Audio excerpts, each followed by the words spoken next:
Shalom, Bapak, Ibu, dan saudara-saudara yang terkasih di dalam Tuhan. Kebenaran saat ini berjudul Jenjang Kebutuhan Hidup. Bapak, Ibu, dan saudara-saudara yang terkasih di dalam Tuhan, dalam kehidupan ini kita mengenal 3 jenis kebutuhan, ya, dan itu sudah diterima oleh hampir semua orang. Sulit menyangkali adanya kebutuhan primer, sekunder, dan tersier. Itulah 3 jenis kebutuhan, ya. Kebutuhan primer, sekunder, dan tersier. Kebutuhan primer adalah kebutuhan utama atau kebutuhan prima manusia yang tidak dapat ditunda pemenuhannya. Agar kehidupan bisa berjalan dengan baik, kebutuhan ini harus dipenuhi karena berkaitan dengan kelangsungan hidup setiap hari. Kebutuhan primer ini antara lain sandang, artinya pakaian, pangan, artinya makanan, dan papan, yaitu tempat tinggal. Adapun kebutuhan sekunder adalah kebutuhan yang tidak mendesak, ya. Dan untuk memenuhi kebutuhan sekunder dapat dilakukan setelah kebutuhan primer terpenuhi, seperti kendaraan, hiburan, termasuk televisi.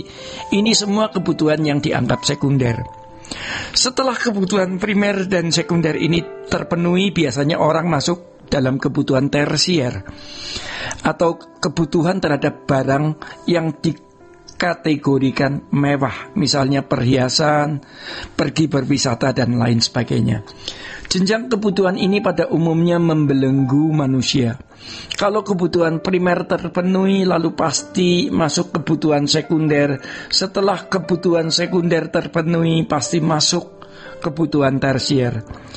Bapak, Ibu, dan saudara-saudara yang terkasih di dalam Tuhan, manusia pada umumnya memburu semua hal tersebut. Memburu 3 jenis kebutuhan tersebut.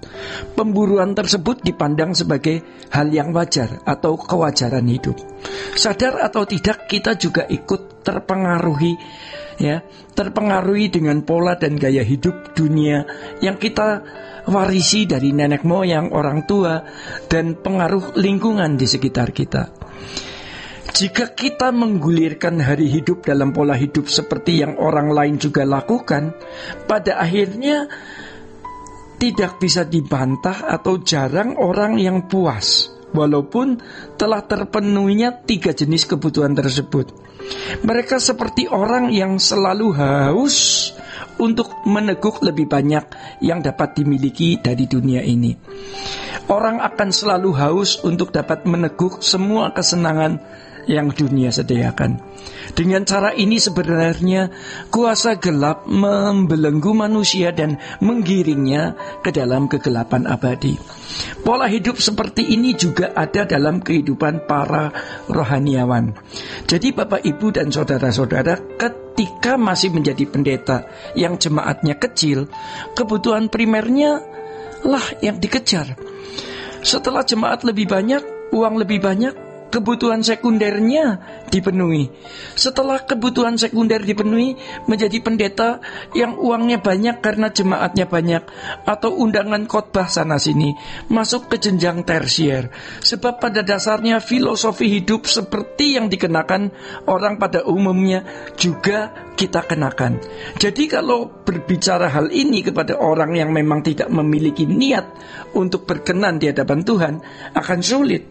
Tapi kalau kita bicara kepada orang yang sadar betapa singkatnya hidup ini, bahwa hidup kita akan berlanjut di kekekalan, bahwa apa yang kita lakukan di dunia ini menentukan nasib kekal, prestasi abadi, maka pasti mereka mau mendengar dengan jujur, ya, dan jujur berani melihat diri mereka sendiri, ya, berani melihat diri mereka masing-masing.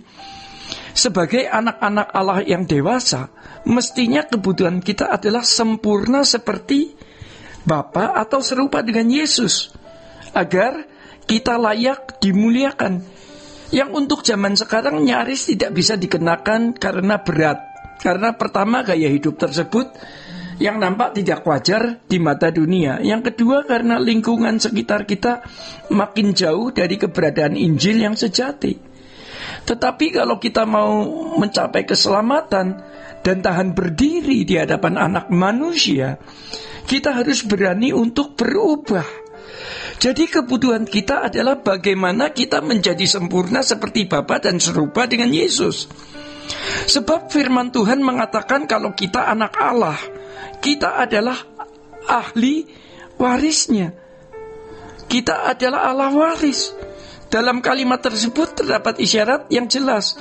Kita adalah anak Allah. Maka jangan merasa sudah menjadi anak-anak Allah karena status sebagai anak Allah itu sebuah keberadaan.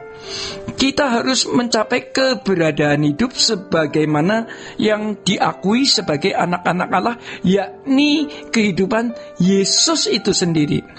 Jadi seperti Yesus adalah sesuatu yang abstrak dan perlu dijelaskan lebih lanjut. Akan tetapi pada intinya setiap orang harus mencapai tahap apapun yang dia ingini tidak bertentangan dengan keinginan Allah. Ketika keinginan seseorang selaras dengan keinginan Allah, ia mengikuti kehidupan Yesus yang hanya melakukan kehendak Allah. Oleh karenanya Bapak Ibu, jangan sampai pikiran dan perasaan kita dirusak oleh tontonan, oleh film, oleh pergaulan yang salah, oleh tontonan film yang tidak pantas kita tonton, sehingga lahir keinginan-keinginan atau kehendak-kehendak yang tidak sesuai, tidak sesuai dengan Allah. Ketika kita masuk ke jenjang hidup yang Allah ingini, kita akan melihat dimensi hidup yang tidak pernah kita lihat sebelumnya. Misalnya sebagai mahasiswa sekolah tinggi teologi atau pengajar juga pendeta, kita merasa cakrawala pandangan kita sudah luas, sudah punya dimensi pandangan teologi atau dimensi pandangan hal-hal rohani. Tetapi ternyata ketika kita belajar mengenakan kebenaran yang Tuhan Yesus ajarkan dan yang Tuhan Yesus kenakan, di situ kita melihat ternyata ada dimensi lain yang tidak bisa diutarakan dengan kata-kata. Tetapi hidup kita bisa terlihat nanti, bagaimana Tuhan mengangkat kita dari dimensi hidup kita yang picik, yang sempit, yang kita pikir sudah cukup itu, ke dimensi pandang yang lebih luas, yaitu ke dimensi pandang yang Tuhan Yesus miliki. Demikian kebenaran saat ini. Tuhan Yesus memberkati. Sola Gracia.